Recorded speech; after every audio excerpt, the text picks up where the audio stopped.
उग्रसेन जी महाराज मथुरा के राजा थे, बड़े सुंदर राजा थे, विशाल राजा थे, सुंदर अपने उस घर का लालन पालन करते थे, भली भांति से अपने राज्य को चलाते थे। ऐसा राज्य कोई न था मथुरा के जैसा, बड़ा सुंदर राज्य जब तक उग्रसेन जी महाराज ने चलाया। धीरे धीरे उग्रसेन जी महाराज के पुत्र हुए और पुत्र बड़े हुए कंस जी महाराज। तो जितने अच्छे उग्रसेन जी महाराज थे उतने ही खराब कंस जी महाराज थे। तो कहते हैं ना कि बाढ़ पुत्र पिता की राह। पुत्र के पिता के कर्म अच्छे होंगे तो पुत्र अपने आप सुंदर संगति पर चलेगा। तो आज पिता ने तो अच्छे कर्म किए, लेकिन कंस जी महाराज ऐसे पुत्र हुए जिन्होंने मथुरा पर राज करना प्रारंभ कर दिया। अपने पिता से राज छीनकर और उन्हें कारागृह में बंद कर दिया, स्वयं राजा बन गया। लेकिन कंस जी महाराज की चाचा की लड़की चचेरी बहन जो थी देवकी, उनसे बड़ा इसलिए कंस जी महाराज रखते थे। देवकी भी धीरे धीरे बड़ी हुई। जब देवकी महारानी विवाह के योग्य हुई तो कंस जी महाराज ने देवकी का विवाह जो है वसुदेव जी के साथ सुनिश्चित किया।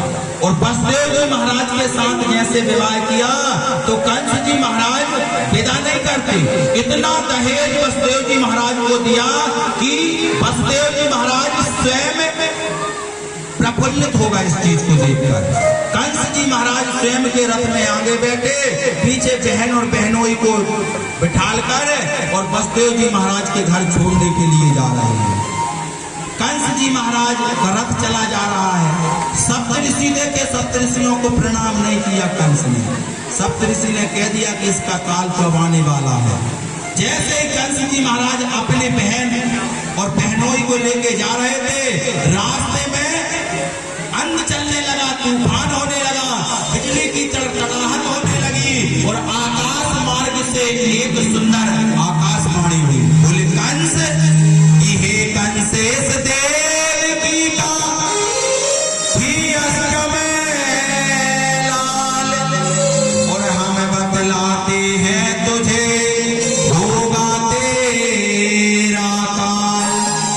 इतनी भयंकर की आकाशवाणी हुई कि कंस, जिस बहन को तू इतना प्रेम करता है, इतना स्नेह करता है, उसी बहन देवकी का जो पुत्र होगा आठवां लाल, वही तेरा काल बनेगा।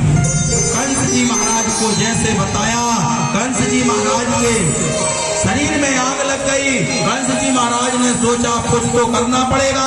कंस जी महाराज ने सोचा कि ना रहेगी बांस ना बजेगी बांसुरी। मयान से तलवार निकालकर जैसे ही देवकी को मारने के लिए हुए, वसुदेव जी महाराज ने हाथ पकड़ लिया। बोले भैया चिंता करने की जरूरत नहीं है, आठवां लाल जैसे ही जन्म लेगा और हम आपको दे देंगे, लेकिन देवकी को ना। कंस जी महाराज कहने लगे, बोले वसुदेव हमको आपका भरोसा नहीं है, एक काम करो। कंस जी महाराज ने रथ को लौटा लिया और रथ को लौटाने के बाद कंस जी महाराज मथुरा रथ को वापस लेके आ गए। अपनी बहन देवकी और वसुदेव जी महाराज को कारागृह में बंद कर दिया। अत्याचार पापाचार कंस जी महाराज का चलता जा रहा है। ऋषियों मुनियों को सताना, बेवला स्त्रियों को सताना, धर्म पुण्य यज्ञ पुराण कुछ भी उस राज्य में नहीं हो पा रहा है। कंस जी महाराज महापाप कर रहे हैं। चलते चलते समय जब बीता तो देवकी महारानी के गर्भ से एक सुंदर पुत्र का प्रकट भाव हुआ, और जैसे ही देवकी के गर्भ से पुत्र हुआ, कंस जी महाराज ने उसे छोड़ दिया। सोचा कि आठवां पुत्र मारेगा मुझे, इसीलिए मैं भी आठवें ही पुत्र को मारूंगा। जैसे ही पहले पुत्र को छोड़ा, नारद जी महाराज ने बुद्धि भ्रमित कर दी। कंस जी महाराज की सभासदों ने कहा, बोले आकाशवाणी का भरोसा नहीं है, जिसे हम पहला समझ रहे हैं हो ना हो वही आठवां हुआ, फिर क्या करेंगे। तो कंस जी महाराज ने पहले पुत्र को मार दिया। दूसरा पुत्र हुआ उसको भी मार दिया। तीसरा पुत्र हुआ, उसको भी मार दिया। चौथा पुत्र हुआ, उसको भी मार दिया। पांचवा पुत्र हुआ, कंस जी महाराज ने उसको भी मार दिया। छठवां पुत्र हुआ, कंस जी महाराज ने उसको भी मार दिया। जैसे ही सातवां गर्भ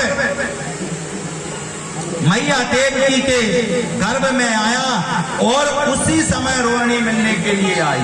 और जैसे ही रोहिणी के लिए मिलने के लिए आती है, देवकी ने सब कुछ बताया। गोकुल धाम से रोहिणी आई। रोहिणी योग माया का ध्यान करके जानती थी। तो योग माया का ध्यान जब किया और रोहिणी ने जैसे ही देवकी के गर्भ में अपना हाथ रखा, देवकी के गर्भ को अपने गर्भ में परिवर्तित कर दिया और गोकुल धाम में जाके एक सुंदर पुत्र को जन्म देती है। अब यहाँ पर वसुदेव जी महाराज देवकी दोनों प्यारे प्रभु को पुकार रहे हैं। बोले प्रभु तो हारो द्वारे का नाथ शरण में प्रिय।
आपको नहीं बुला रहे, आप तो जो है छोटा सा लाल बनाकर रूप बनाकर आप आ जाइए। भगवान कभी जन्म नहीं लेता। भय प्रकट गोपाला दीन दयाला कौशल्या हितकारी। भगवान ने क्या किया, सुंदर स्वरूप बनाकर देवकी की गोद में लेट गए। वसुदेव जी महाराज ने क्या किया, टोकरी में लेकर और भगवान को मथुरा से गोकुल ले जाने लगे। बोलिए वृंदावन बिहारी लाल की। आज की कथा कहीं पर